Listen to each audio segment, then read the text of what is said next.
Welcome to the Capital News. I am your host, Alex Coritis. Today is September 27th, 2019. Thank you so much for joining me. So today we are going to continue our reading of the whistleblower's complaint. Yesterday's podcast, we took the time to read in its entirety the memo from the Office of Inspector General for the Intelligence Community, where it was noted and determined by the Inspector General that it was a credible and urgent matter.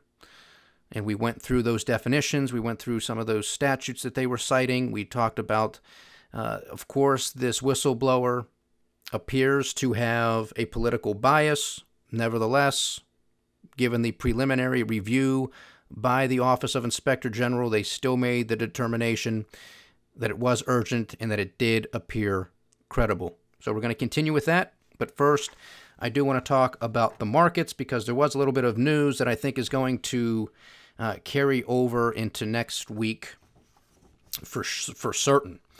We have the S&P losing 16 points for the day. The Dow lost 71. The NASDAQ gave back 91 points, a loss of 1%. The Russell 2000 small cap index gave back 13 points, or a loss of 0.8%.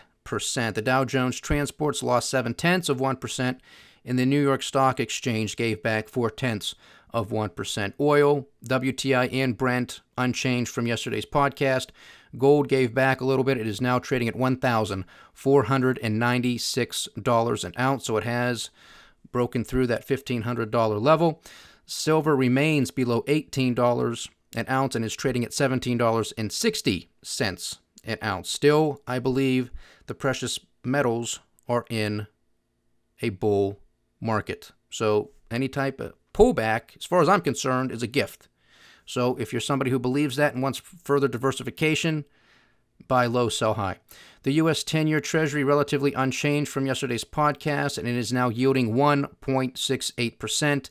And the VIX, the volatility index, gained 7% and is now trading at $17.22. Now, the news of the day, sort of towards the end of the day, some reports being floated out that the White House, that the United States is considering to delist Chinese stocks from U.S. markets. Now, that's big news. And the timing of this, I'm sure, is on purpose as well, because October 1st is the Chinese anniversary, the 70th anniversary of the People's Republic of China. So their markets aren't going to be open. Now recall, folks, that the tariffs were set to go into effect on October 1st, but in a gesture of goodwill, Donald Trump has said, okay, the Chinese gave us a gesture of goodwill, we'll return, we'll reciprocate.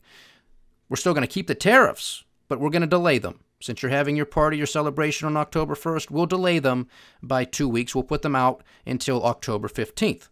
And that still remains the case as far as today is concerned. What's going to happen tomorrow is anybody's guess. We are also under the impression from reports that the higher level talks are scheduled for October 10th. Now recall, the Federal Reserve, their repo market, which they have extended, is going to expire on October 10th as well. Remember the repo market, the overnight lending? It was just a few corporations. They needed extra cash for tax purposes, and U.S. Treasuries were rolling over and coming due. So there was a need for liquidity. Nothing to see here, folks. Pay no attention to the man behind the curtain. It was supposed to be a one-off, maybe 2 days, maybe 3 days. Now it's going to continue for another 2 weeks. This is what these people tell you. I mean, you want to believe them, I got a bridge to sell you. I mean, you're beyond help. So we got to keep ourselves updated on all of this. We got to pay attention to all these things because there's a lot of moving parts.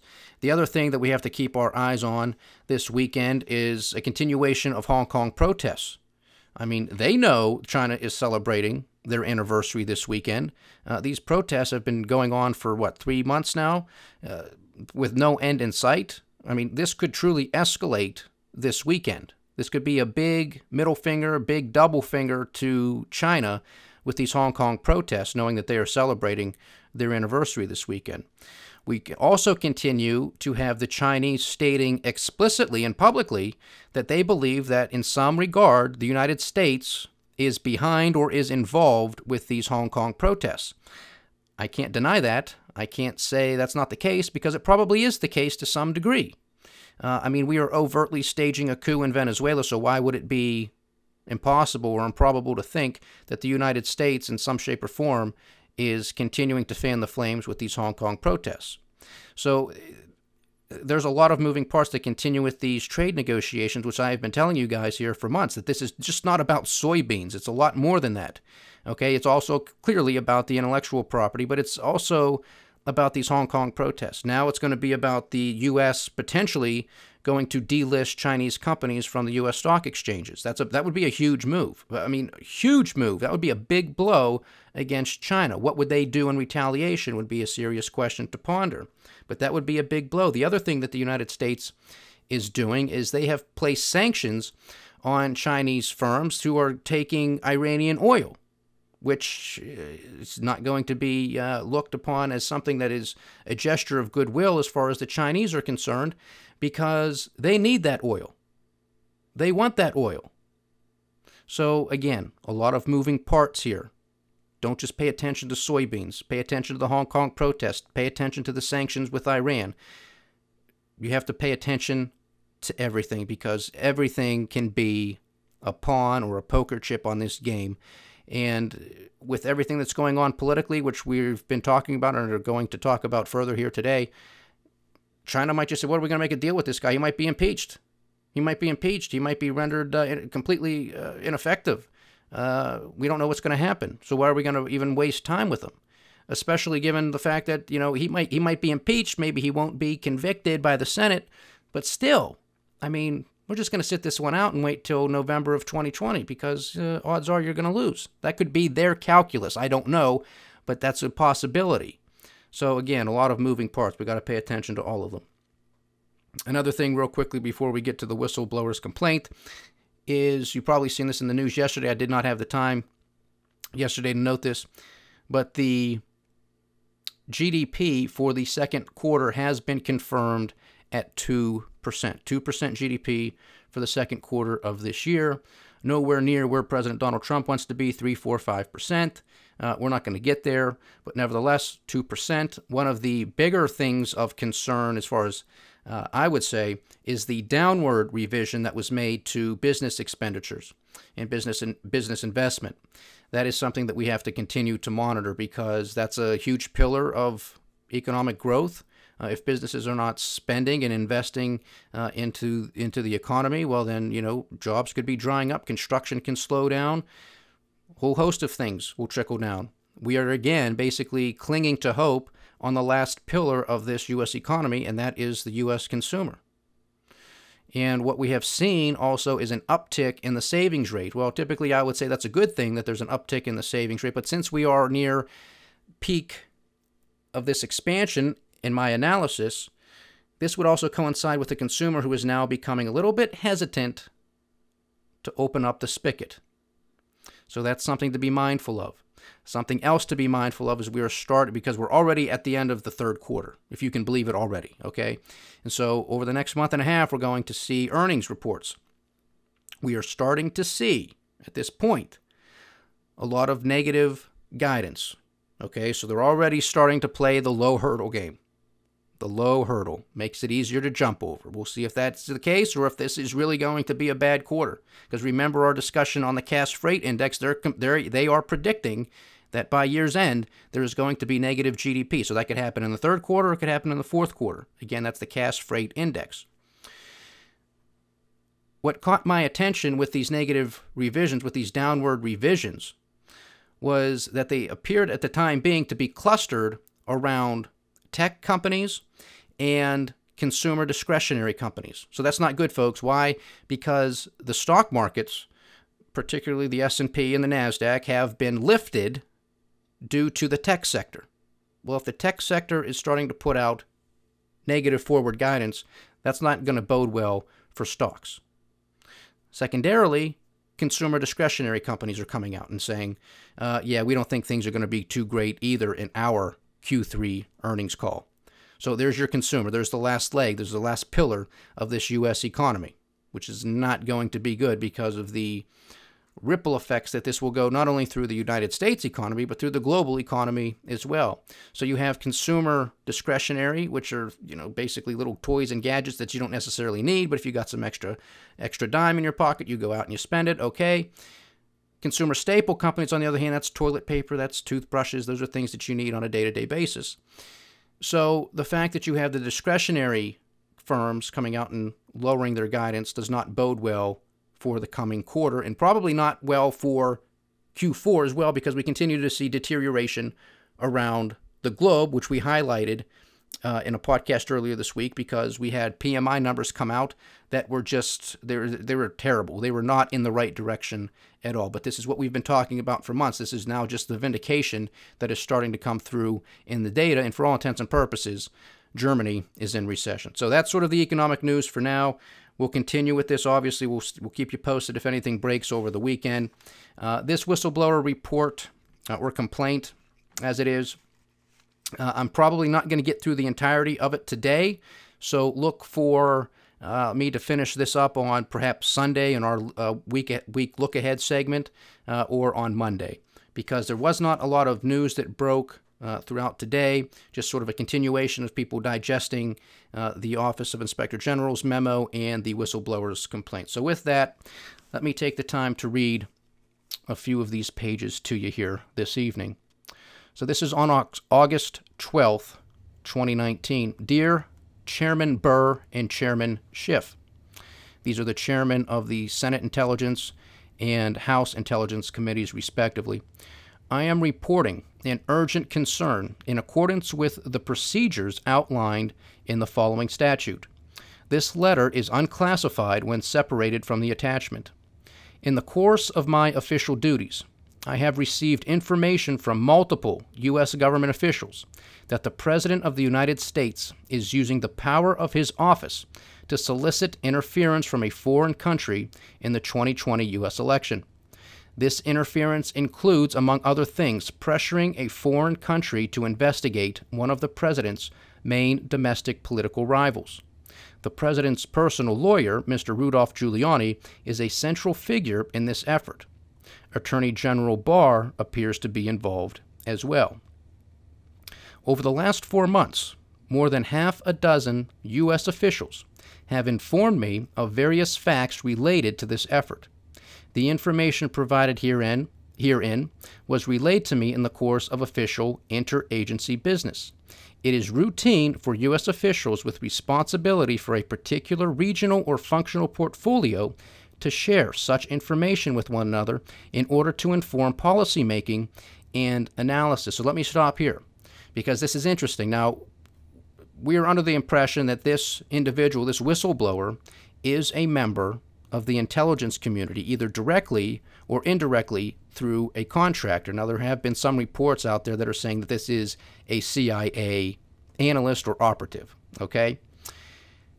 This still, I don't believe that has been completely verified, but what we do understand from the Office of Inspector General's memo, which is what we're working here, is that this person is a member of the intelligence community. Now, here, with all of this interagency talk, this is going to be interesting. This has to be investigated as far as I'm concerned, because is this individual supposed to be privy to these types of phone calls and this type of intelligence in regards to Donald Trump and any type of phone call that he may be having with a foreign leader? If that's the case and this individual is allowed to have that information, then this is no problem.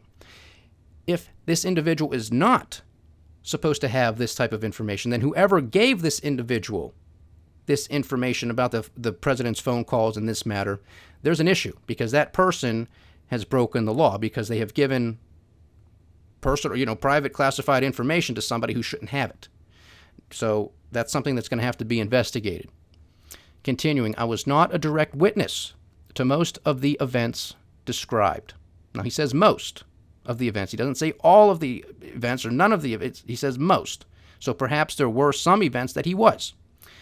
However, I found my colleagues' accounts of these events to be credible because, in almost all cases, multiple officials recounted fact patterns that were consistent with one another. In addition, a variety of information consistent with these private accounts has been reported publicly. I am deeply concerned that the actions described below constitute, quote, a serious or flagrant problem, abuse, or violation of law or executive order, end quote. That, quote, does not include differences of opinions concerning public policy matters, end quote, consistent with the definition of an urgent concern in the following statute. I am therefore fulfilling my duty to report this information through proper legal channels to the relevant authorities. I am also concerned that these actions pose risks to U.S. national security and undermine the U.S. government's efforts to deter and counter foreign interference in U.S. elections. To the best of my knowledge, the entirety of this statement is unclassified when separated from the classified enclosure. I have endeavored to apply the classification standards outlined in Executive Order 13526 and to separate out information that I know or have reason to believe is classified for national security purposes. If a classification marking is applied retroactively, I believe it is incumbent upon the classifying authority to explain why such a marking was applied and to which specific information it pertains. So before we get into the first point that the whistleblower is going to outline, let's just fall back here on a couple things, because he is mentioning Rudy Giuliani and he is mentioning Attorney General Barr, two individuals who happen to be named in the transcript that was released from the White House just the other day. So despite the fact that this whistleblower was not a member on this phone call, or was not in the room with the president on this phone call, or listening in another room to this phone call, his sources, the U.S. officials that he is citing here, not by name, but at least vaguely, are confirming that that was accurate, at least in regards to that phone call. Let's continue. The 25 July presidential phone call. Early in the morning of 25 July, the president spoke by telephone with Ukrainian President Vladimir Zelenskyy. I do not know which side initiated the call.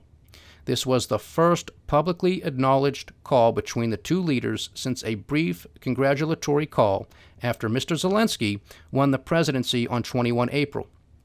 Multiple White House officials with direct knowledge of the call informed me that, after an initial exchange of pleasantries, the president used the remainder of the call to advance his personal interests. Namely, he sought to pressure the Ukrainian leader to take actions to help the president's 2020 re-election bid. According to the White House officials who had direct knowledge of the call, the president pressured Mr. Zelenskyy to, inter alia, 1. Initiate or continue an investigation into the activities of former Vice President Joseph Biden and his son Hunter Biden.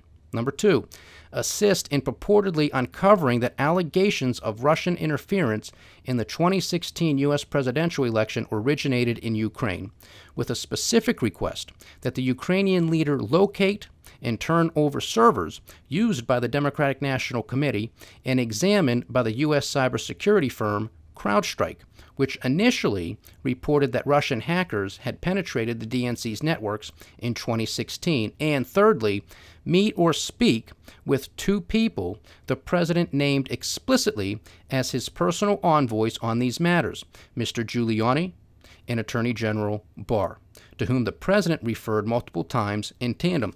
Now, again, folks, that is true. Because, well, at least from what the White House has released to us. And again, that is not a verbatim transcript, but nevertheless, Mr. Giuliani and Mr. Barr were noted a few times, as was the U.S. cybersecurity firm CrowdStrike.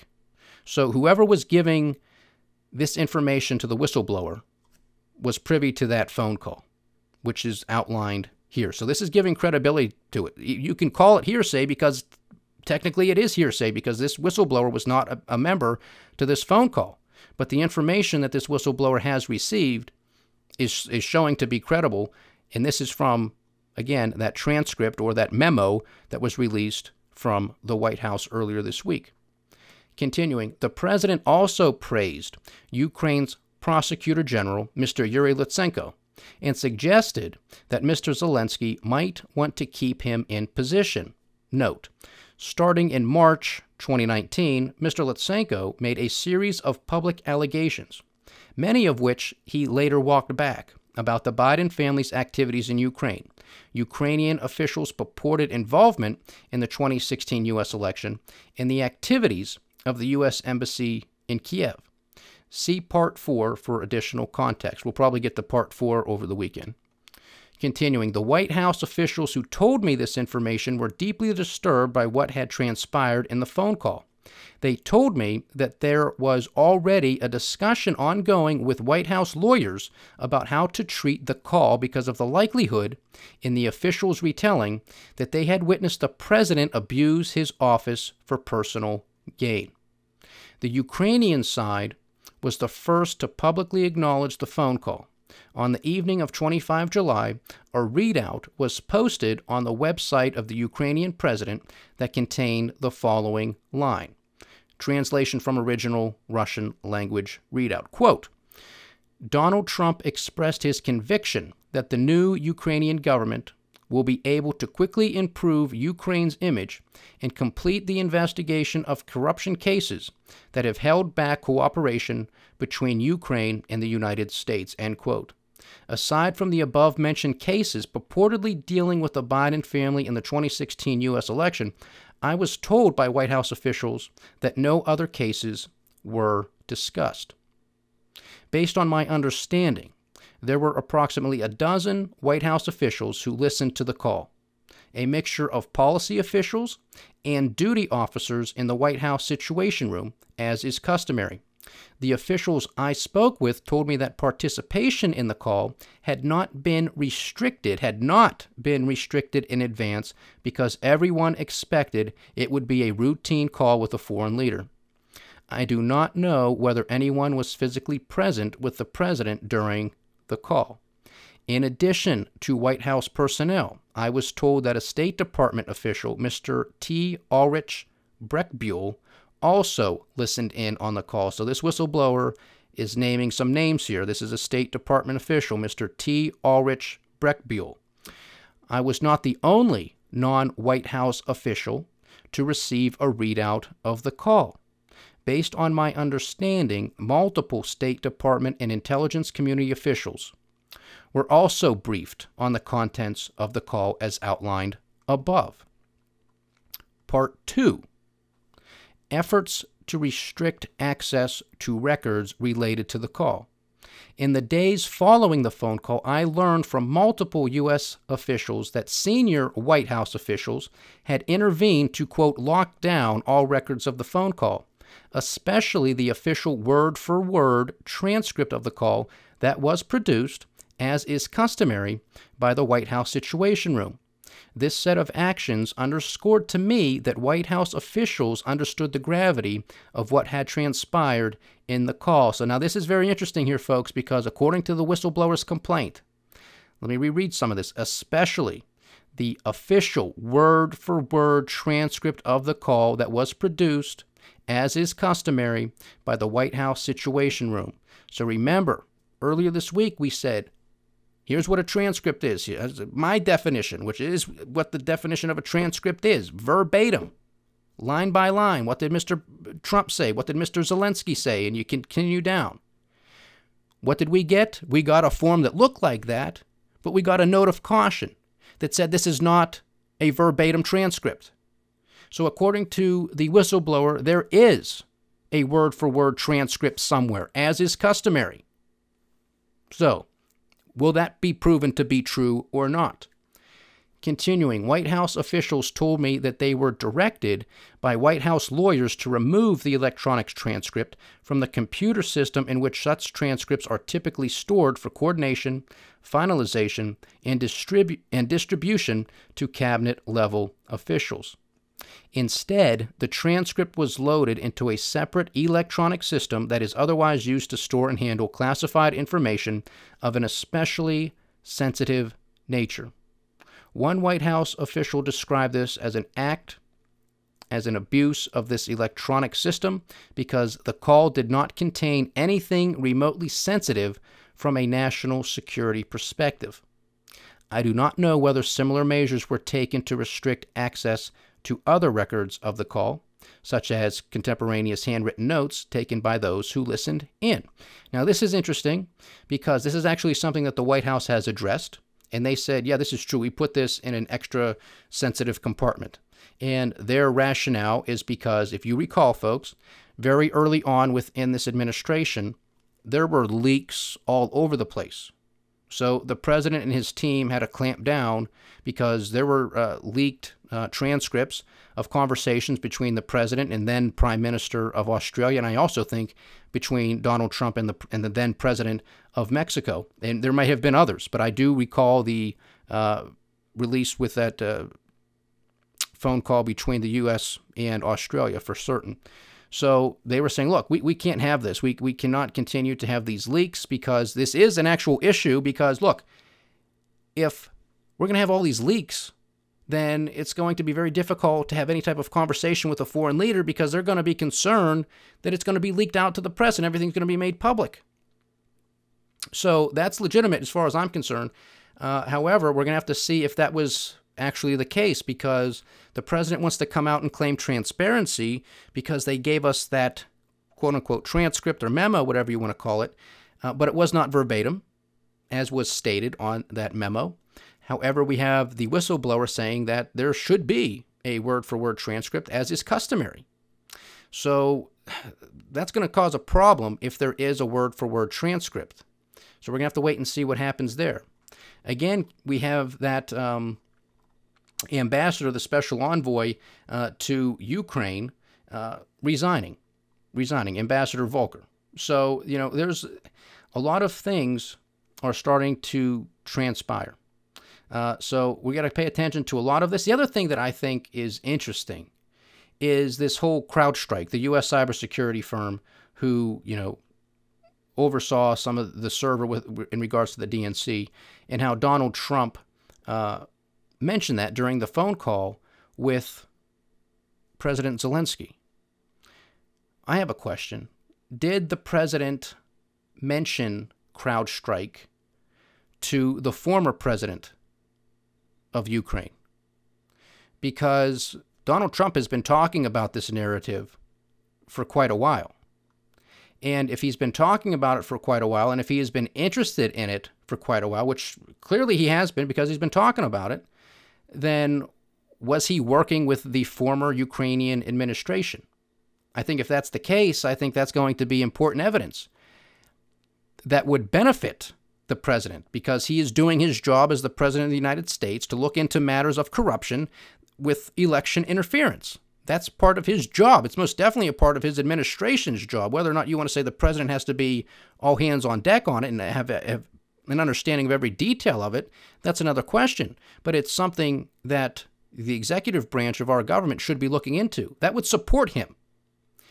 If he did not have any type of conversation with the former administration in Ukraine, then it starts to look a little bit hairier because Joe Biden is a political rival. Now, we said the other day, look, this does not exempt or excuse Joe Biden from corruption. You don't just get to say, well, I'm a political opponent, therefore I can't be investigated. That's hogwash. That's ridiculous. If he committed a crime, go after him, investigate him. Same thing with Donald Trump. I don't care who you are. We do not need nor want a two-tier justice system in this country. So those are my questions. Did Donald Trump have a previous conversation with the prior Ukrainian administration on this matter? If he did, I think that is evidence in his favor that he is simply continuing to investigate corruption and election meddling within the U.S. elections.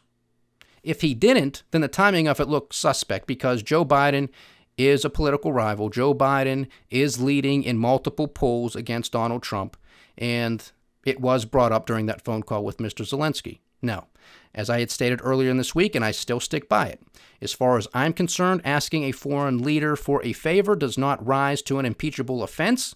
As far as I'm concerned, that's doing business. Now, you may not like it. I may not like it. I may not have said it that way. You may not have said it that way. But what do you imagine these people do behind closed doors when they're trying to wheel and deal? You do me a favor, I'll do you a favor. Does that necessarily rise to a crime or to an impeachable offense? I don't think it does. Now, the other thing that might be a little tricky for Donald Trump, especially if he was not in communication with the prior Ukrainian government on this matter, that he's going to have to answer for this. He's going to have to say, well, why, Mr. President, why are you just doing this now? You've been talking about CrowdStrike. You've been talking about the DN server for years. Why would you now wait to get involved with the Ukrainian government at the same time you're in the midst of the 2020 presidential election, and one of the alleged parties who may have been involved in said corruption is former VP Joe Biden and his son, Hunter Biden? That's a serious question, which is why I think that it is warranted to investigate. But I don't necessarily know, again, if this rises to an impeachable offense at this point. Continue to investigate, because I think that there are some questions that need to be answered on both sides. I mean, there are some things within this whistleblower's complaint that I'm going to go read the Office of Inspector General's report again, but I think there are some things that don't quite jive word for word. So I'm going to double check on some of those things, because I still have some questions on that. I mean, there's a ton of questions that we're all going to have continuing on with this. But it's a circus front and center. We got, again, that State Department official, Mr. T. Ulrich Breckbuhl. We'll see what happens to him, because I have no idea, because he was not in the news as far as I know today. I have not seen him. We have Ambassador Volker, Kurt Volker, resigning this evening. So that's telling. We again have that European Union ambassador, U.S. ambassador to the European Union, Gordon Sondland. So those are a couple names there. Ambassador Volker, again, he resigned, and U.S. ambassador to the European Union, Gordon Sondland. So where's that individual? So this whistleblower's name and names, and then stating a handful of White House officials, White House lawyers, U.S. officials. So we're going to have to see how this all plays out. We're going to have to find out if the Office of Inspector General, during their preliminary review, was privy to the names of these U.S. officials that the whistleblower is relying upon, because maybe perhaps that is how the Office of Inspector General came to the conclusion that this is an urgent concern and this does appear credible. Again, folks, you turn on the news, you turn on CNN, MSNBC, that's the left, that's the Democratic side of the ticket. They're siloed in. You turn on Fox News, that's the Republican side of the ticket, that's the defense of Donald Trump. I'm just trying to read what we have in the public domain. You can do the same thing, and I encourage you to do so, because there's a lot of information here, but I'm just trying to give you the truth as far as I see it. That's all I can do. I don't want to taint the picture. I don't want to say, well, he's innocent or guilty. Let's let the facts speak for themselves. Let's take a deep breath and let this process work its way through. So with that, enjoy your weekend. I hope to be back on Sunday, and we'll continue with this whistleblower complaint and anything that may have been breaking over the weekend as well. Stay diversified, stay vigilant, and stay with the Capital News. Please like, share, subscribe, and get the word out. And leave those comments. We do love hearing from you. This is the Capital News. I am Alex Koritis. Godspeed.